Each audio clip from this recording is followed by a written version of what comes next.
Hello everyone, welcome back again to BSV pharmacy. और आज के इस वीडियो में हम लोग बात करने वाले हैं फार्मा जॉब इन इंडस्ट्री, यानी कि बेसिकली इंडस्ट्री में फार्मा रिलेटेड जो जॉब्स रहती हैं उनके बारे में आज के इस वीडियो में हम लोग बात करेंगे। पूरा जॉब क्राइटेरिया सारी चीजों के बारे में बात करेंगे। Hey everyone, my name Puneet Rajput और आप लोग प्यार से मुझे पुनीत सर बुलाते हैं और आपका स्वागत है आपके प्यार से प्लेटफॉर्म बीएसवी फार्मेसी में। तो इस वीडियो में हम लोग बेसिकली बात करेंगे कि स्टूडेंट का प्रोस्पेक्टस सारी चीजें उनको वन बाय वन करके हम लोग डिस्कस करेंगे। होता क्या है कि किसी भी स्टूडेंट को ले लो, वो फार्मेसी में एडमिशन ले लेता है, या तो जोश जोश में ले लिया, या फिर वो सोचता है कि मुझे फार्मेसी करने के बाद इस सेक्टर में जाना। तो मोस्ट कॉमनली स्टूडेंट के जो एक तरीके से ड्रीम रहता है फार्मेसी कंप्लीट करने के बाद में, वो 3 सेक्टर्स का रहता है। सबसे पहले वो इंडस्ट्री में ही जाना चाहता है, इंडस्ट्री सेक्टर। सेकंड नंबर पर वो मार्केटिंग करना चाहता है, फार्मा मार्केटिंग या फिर इंडस्ट्री मार्केटिंग। और थर्ड नंबर पर आ जाती है उसकी गवर्नमेंट जॉब। ठीक है। अब ये डायरेक्ट स्टूडेंट वो है जो बी फार्मा करने के बाद में हायर स्टडीज के बारे में नहीं सोचते, बस सोचते हैं कि मुझे जॉब करनी है और लाखों की सैलरी मिल जाएगी बी फार्मा करते के साथ ही। तो उस सारी चीजों को इस वीडियो में हम लोग डिस्कस करने वाले हैं। तो आज हम लोग इस गवर्नमेंट सेक्टर और मार्केटिंग सेक्टर के बारे में बात नहीं करेंगे, हम लोग बात करेंगे फार्मा इंडस्ट्री के बारे में। फार्मा इंडस्ट्री की बात की जाए तो वहां पर R&D डिपार्टमेंट में सबका सपना रहता है, रिसर्च एंड डेवलपमेंट डिपार्टमेंट में, क्योंकि वहीं पर ही देखा जाए तो सबसे ज्यादा हाईएस्ट सैलरी रहती है, जो कि आप लोगों को बताया जाता है। उससे भी हाईएस्ट सैलरी मिलती है अलग अलग MNC यूनिवर्सिटी में, मल्टीनेशनल जो कंपनीज रहती है उनके अंदर। बट उसके बारे में हम लोग बाद में बात करेंगे किसी और वीडियो में। अब जो हम लोग इंडस्ट्री वाली चीज को हम लोग जो पकड़ रहे हैं कि सर यहाँ पर हमें कितनी सैलरी कैसे कैसे मिलती है, तो इसके बारे में अगर जो बेटा आप लोगों से बात की जाए तो जो हमारा MNC सेक्टर रहता है, जो इंडस्ट्रियल सेक्टर रहता है ना, जो मल्टीनेशनल कंपनीज रहती हैं, ये सारी चीजें वहां पर हम लोग पहुंचे कैसे ताकि कि हमें एक अच्छी सैलरी मिलने लगे। तो यहाँ पर दो ही चीजों को मैं यहाँ पर इलेबोरेट करूंगा, बी फार्मा और एम फार्मा कैंडिडेट्स को। अब बात करते हैं यहाँ पर किसके बारे में, बी फार्मा कैंडिडेट्स के बारे में, कि जो सीधा बी फार्मा करने के बाद में जॉब करना चाहते हैं। तो आप अगर जो डायरेक्टली बी फार्मा करोगे और जॉब के तरफ अगर जो आप मूव करना चाहते हो, देन आप कर सकते हो, कोई दिक्कत वाली बात नहीं है। अब यहाँ पर दो चीजें होती है, या तो आपने स्टार्टिंग में ही ऐसे कॉलेज या फिर यूनिवर्सिटी में, इंस्टीट्यूट में एडमिशन लिया है जो कि प्लेसमेंट कराता हो, है ना, प्लेसमेंट कराता हो, तो आप डायरेक्टली आपको कंपनी में जॉब मिल जाएगी और आप जाकर के स्टार्टिंग सैलरी आपकी स्टार्ट होती है, अगर जो कंपनीज में बात करें, 15 या 20 हजार रुपए मैक्स टू मैक्स आपको मिलते हैं, अगर जो आपका प्लेसमेंट भी हो रहा है तो।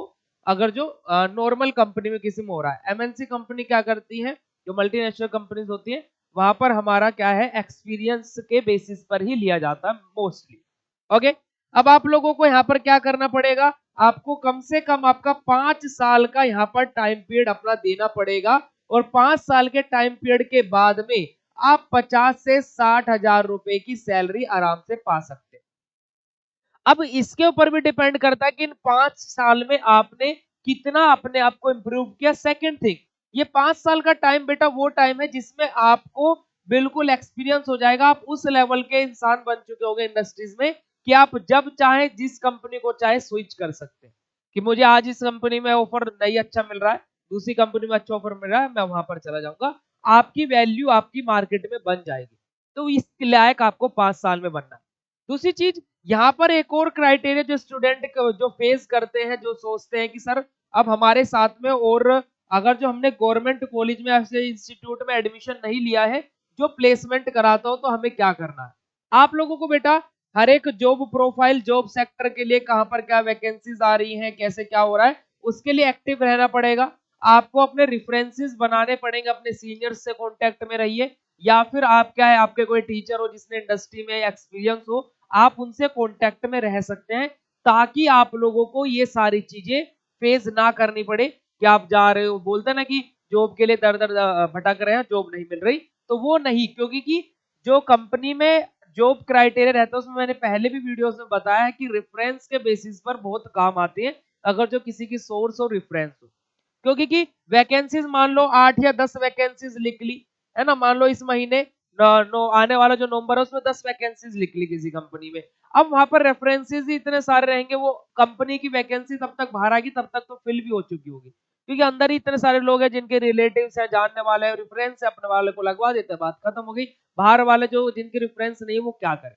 तो आपको इन सारी चीजों की जगह आपको सीनियर्स जो आपके इंडस्ट्री में जॉब कर रहे हैं उनसे कॉन्टेक्ट बना करके रखने हैं। और अगर जो कोई फार्मा इंडस्ट्री में आपका रिलेटिव या फिर कोई भी जॉब कर रहा है तो उससे भी कॉन्टेक्ट बना करके रखिए, ताकि कि अगर जो बी फार्मा कंप्लीट करने के बाद में आप उनको कॉल करें देन दे आर एबल, है ना, या फिर दो वे अवेलेबल रहे आपके लिए आपकी जॉब लगवाने के लिए। ये काम आपको अभी से अपना टारगेट बना करके चलना है। जो फार्मा इंडस्ट्री में आप लोग जाना चाहते हो तो आप क्या है बेटा, या तो किसी अच्छे इंस्टीट्यूट से पढ़ रहे हो तो आप डायरेक्टली फार्मा इंडस्ट्री में जाइए, अदरवाइज आपको इस सेक्टर को सिलेक्ट करना पड़ेगा जहां पर बेटा आपको स्टार्टिंग सैलरी 10 से 15,000 रुपए बेटा देनी पड़ेगी। अब एक और चीज मैं यहाँ पर पॉइंट आउट करना चाहूंगा, जो स्टूडेंट ये सोचते हैं कि सर 4 साल कर पढ़ के मैं 10 से 15,000 की नौकरी करूंगा तो इससे तो अच्छा ना करूं। देखो बेटा, सीधी सी बात यह है कि आपको स्टार्टिंग में सैलरी को देखना ही नहीं है। आपको देखना है स्टार्टिंग के लगभग 1.5 से 2 साल तो आपको इस चीज में ही खुद को झोंकना है कि आपको क्या है, आपका एक लर्निंग फेज है। आपको लर्निंग फेज में जीना है, आपको लर्न करनी है चीजें, आपको क्या है, यानी कि चीजों को सीखना है। क्योंकि कि एकेडमिक्स की बात की जाए और इंडस्ट्री की बात की जाए तो दोनों बेटा बहुत ही डिफरेंट पाथ हो जाते हैं। आपको जो एकेडमिक्स में जो एक तरीके से आपको जो थ्योरीज पढ़ाई जा रही है, जो प्रैक्टिकल कराए जा रहे हैं, उनका कुछ ही परसेंट इंडस्ट्री में बेसिकली काम आता है। क्योंकि एकेडमिक्स में आप क्या है कि आपकी इतनी मॉडिफाइड या फिर न्यू वाली आपकी मशीनरीज नहीं रहती हैं, वही पुराने प्रैक्टिकल्स। अब इंडस्ट्री में तो मॉडिफिकेशन होते रहते हैं, नई नई मशीन आती रहती है, तो वो तो उनके अकॉर्डिंग एक्सपीरियंस मांगेगा, वो चीज हमारे लिए बिल्कुल नहीं हो जाती। तो इस वजह से आप स्टार्टिंग के 1.5-2 साल तो रनिंग फेज मानिए, उसके बाद में आप किसी भी एमएलसी कंपनी में स्विच कर सकते हो, क्योंकि आपके पास में क्या है बेटा, अब एक्सपीरियंस है। आप अब एक्सपीरियंस के बेसिस पर वहां पर जा रहे हो। फिर डिपेंड करता है कि आपने क्या एक्सपीरियंस इन 1.5 से 2 साल में लिया है जब आप एमएलसी कंपनी में इंटरव्यू देने के लिए जा रहे हो।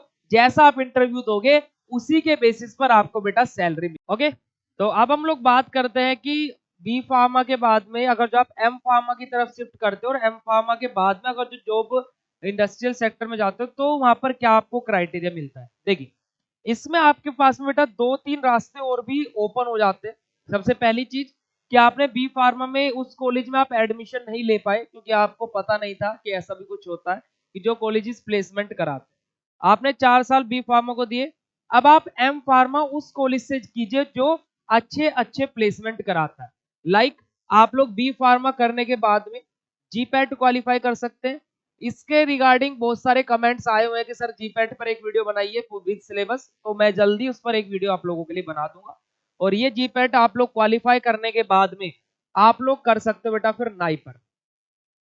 नाइपर नाइपर क्वालिफाई करने के बाद में बेटा आपका नेशनल इंस्टीट्यूट रहता है बेसिकली ये, जो कि one of the best institute बोला जाए इसके लिए एम फार्म करने के लिए ऑल ओवर इंडिया में, ये चीज बोली जाती है और ये है भी। क्योंकि यहाँ से क्या होता है, मल्टीनेशनल कंपनीज हमारी क्या आती है, यहाँ पर आती है खुद से और यहाँ से उन्हीं कंपनीज में सीधा प्लेसमेंट होता है।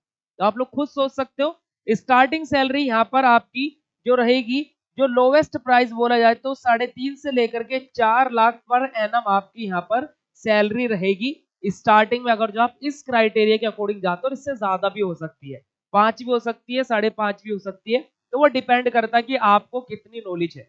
ठीक है।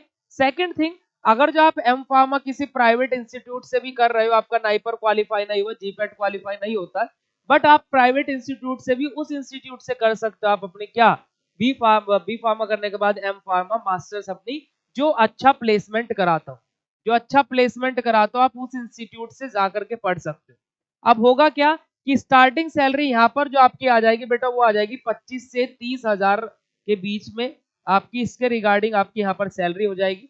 आप वर्किंग एक्सपीरियंस होने के बाद में यहाँ पर भी आपको अपने 5 साल वेट करना पड़ेगा बेटा हायर सैलरी की तरफ और हाई सैलरी पाने के लिए। क्योंकि कि अगर जो आप किसी भी इंडस्ट्रियल सेक्टर में जॉब करना चाहते हो तो बेटा आपको पेशेंस होना बेहद ज्यादा जरूरी है। ऐसा नहीं है कि आप डायरेक्टली ही 10 से 20 लाख रुपए की जॉब आपको सीधा मिल जाएगी, ऐसा नहीं होगा आपको जब तक वर्किंग एक्सपीरियंस नहीं रहेगा। ये कोई भी कंपनी सीधा 10 से 20 लाख रुपए नहीं देती है, इतना हायर पैकेज नहीं देती है। और कुछ कुछ सेक्टर्स ऐसे होते हैं जो एम फार्मा के बाद में आपको हायर सैलरीज 8 लाख 10 लाख रुपए on the basis of placement मिलते हैं। उनके लिए अगर जो आप वीडियो चाहिए तो मैं उसके लिए एक सेपरेट वीडियो बना दूंगा। R&D डिपार्टमेंट जो हमारा रिसर्च एंड डेवलपमेंट डिपार्टमेंट है, बोला जाता है कि सबसे हाईएस्ट सैलरी वहीं पर ही मिलती है, 5 से 6 लाख रुपए वहां पर हाईएस्ट पर एनम की सैलरी रहती है। बट उससे भी हाईएस्ट हमारे अलग अलग सेक्टर्स होता है। अगर जो उस पर आपको वीडियो चाहिए तो कमेंट करके बता देना, मैं उस पर भी कमेंट करके, अगर जो आपके कमेंट का रिस्पॉन्स अच्छा रहता है कमेंट वाला, तो मैं उस पर भी एक वीडियो बना दूंगा। सेकंड थिंग, हम लोग वापस आ जाते हैं अपने टॉपिक पर, जो हम लोग यहाँ पर ये बात कर रहे हैं कि ये जो हमारे जॉब क्राइटेरिया, ये सारी चीजें। अब यहाँ पर जो इंपॉर्टेंट पॉइंट आया था सबके लिए बेटा, सभी स्टूडेंट के लिए है कि आप लोग कभी भी ये मत सोचना कि आपका डायरेक्टली लाखों में करोड़ों में पैकेज लग जाएगा बी फार्मा करने के बाद में। आपको पेशेंस रखना पड़ेगा, 1-1.5 साल तो लगभग आपको कम से कम अपने आप को इंडस्ट्री में झोंकना पड़ेगा, सैलरी की तरफ ना देखते हुए। दूसरी चीज, लोग बाग ये भी सोचते हैं कि घर से बैठे बैठे सारी चीजें हो जाएंगी, आसपास ही मुझे मेरे जॉब मिल जाएगी, ऐसा भी नहीं होता है। आपको इंडस्ट्री में जॉब लेनी है तो बेटा आपको इंडस्ट्रियल सेक्टर की तरफ जाना पड़ेगा जहां पर इंडस्ट्रीज हैं।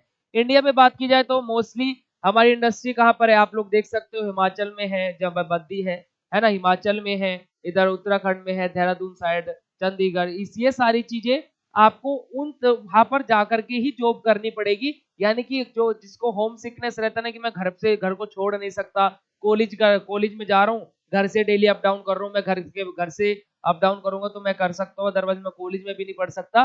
तो अगर जो ऐसा आप करना सोच रहे हैं तो बेटा भूल जाओ कि इंडस्ट्री में आपको कभी भी जॉब आप कर सकते हैं। क्योंकि बेटा जिनको एक्सपीरियंस रहता है उन्हीं को वर्क फ्रॉम होम दिया जाता है, ठीक है। और वो भी वर्क फ्रॉम होम किनको दिया जाता है, प्रोडक्शन वालों को तो कभी भी वर्क फ्रॉम होम मिलेगा ही नहीं। प्रोडक्शन डिपार्टमेंट तो वहीं पर जाएगा तभी तो प्रोडक्शन होगा। तो ये सारी चीजें रहती है, तो इनको आपको सारी चीजों को सोच करके जिन जिन लोगों से आपका कांटेक्ट होना चाहिए मैंने वो आप लोगों को बता दिया। ये वीडियो आप लोगों को कितना इन्फॉर्मेटिव लगा बेटा कमेंट सेक्शन में लिख करके जरूर बताना। सेकंड थिंग, आप लोगों को जीपैट रिगार्डिंग एंड जो हम लोगों ने हायर सैलरी वाली बात बोली है उसके बारे में अगर जो आपको वीडियो चाहिए तो वो भी कमेंट करके बता देना, मैं डेफिनेटली उस पर भी एक वीडियो बना दूंगा, ठीक है। ऐसे चैनल पर बने रहो, वीडियो अच्छी लगे तो लाइक करो, शेयर करो, और चैनल पर नए तो बेटा सब्सक्राइब कर लो। मिलते हैं नेक्स्ट ऐसे ही इंफॉर्मेटिव वीडियो के साथ में, तब तक के लिए बाय बाय, जय हिंद।